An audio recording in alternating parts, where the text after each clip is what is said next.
I am personally curious. Like, when did you get your MBA? I mean, how far into your career you got your MBA? Because that is something that came up on the podcast too at one point, that it is kind of nice to have an MBA, but like if you're listening to other podcasts and people talking about it, there's kind of a different opinions whether or not you should actually go to school to get an MBA or read certain books, and that gets you better understanding of how the business side of things work.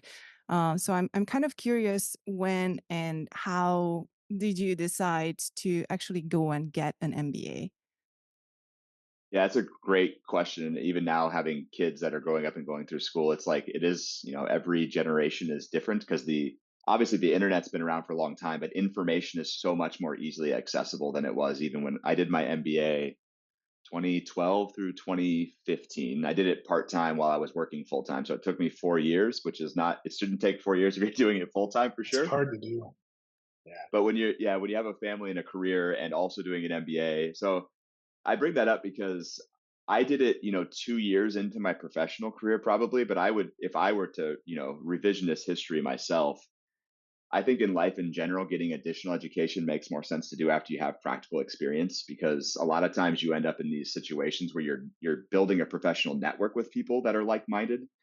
And it's hard to share experiences when you don't have any. And I think you learn best through experience, but I also don't want to undersell formal learning too, right? Because I do think with experience, I always think it formal education like sometimes opens doors, but your work ethic, values, experience will take you through those doors, right? So you kind of need a combination of both. And I wish I would have waited longer, but at the time we were trying to plan a family, and I was trying to get education done before before my first kid came. Didn't exactly end up that way. Ended up being close, but that's how it worked for me. But I would definitely, in general, recommend people try to get some real world experience. Like go out there and do the job for 3 to 4 years before you try to do other things. But it became obvious to me right away. I guess the last thing I'll say is like it's hard to be a leader in the business context without being able to follow the dollars. And you can obviously self teach to do that. And everybody manages money in their own personal life, right? But understanding the basics of economics and finance and accounting and business law, like those, understanding what questions to ask, or maybe better, who to take your questions to when you have them, is maybe the skill that you actually pick up, right? How to surround yourself with the right disciplines to make sure that you don't make some mistakes along the way. So you're kind of saying that the educational content and the fact that you learned the skills through education, you find that valuable. However, in order to get the most out of an MBA and be able to like build more connections with like your class and other people, like you would suggest to do that a little bit into someone's career, unless someone obviously chose that as a first school that they go into. Yeah, I think so. I think it just really depends, on the career track you're interested in. I think especially in tech, like there's a lot of like what I'll call creative energy needed for different disciplines, whether that be design, even product management, and obviously like software engineering. But some people like to kind of build the depth, keep going deeper and deeper into one specific area, and that's great too. And there's careers that continue to raise your income and your means by doing that. But there's also then kind of at some point early on when you experience and see people doing both, you're like, well, maybe I want to do this other thing instead, which is typically like a management director type path of whatever your discipline was, where the job becomes more about like resourcing your team, removing roadblocks, setting a vision, helping coordinate the team externally to enable them. And I think it just kind of depends on what you're interested in. Like if you want to be, a staff engineer, then you probably should not go get an MBA, right? Go get more degrees if you want to, or just like be a part of a community where you can dive deep into databases or whatever your thing is.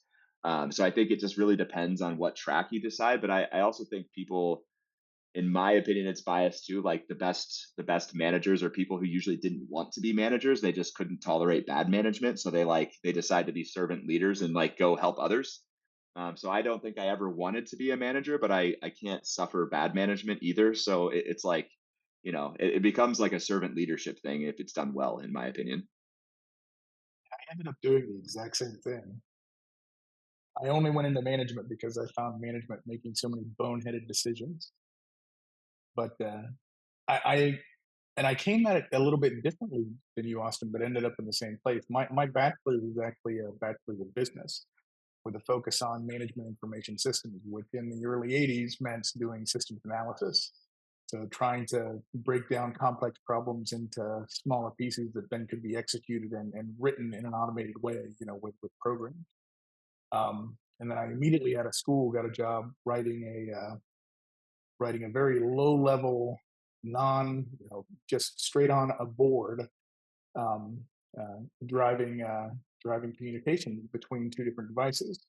And so, I had to come up with a scheduler, how this thing was going to read off of the registers. It was extremely low level. And I can remember spending literally all night, staying up all night before my first design review, designing this thing. And so I describe how I'm doing it, and I'm going to, first, look at this register and this input queue, and then I'm going to ship things to this output queue. And I'm going to look at that input queue from the other side and ship to the other output queue.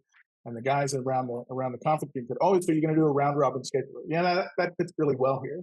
And I realized that somebody decades earlier had come up with this thing called a round robin scheduler, and I invented it that night before. And I'm like, I should probably get a better technical degree because if I'm going to do this, and I love that part of the career, but it ends up meaning that I spend a lot of time explaining to technology people what the business motivations are. And I've actually had these conversations with Ildiko as to why people in business behave in particular ways that they do, and it makes sense from their perspective. And similarly, explaining to business people why, particularly around open source, why on earth this open source thing exists, and how and why it can actually fit into a product plan, right, and a business plan. Not being a business model, but how it can fit into your business plan. So, trying to have to talk about both of those sides, having that breadth between business and technical for what I do in my career has been very helpful. Yeah, it's not for everybody, but I personally find that to be really interesting. It sounds like you and I had similar career paths in it. Very much so, yeah.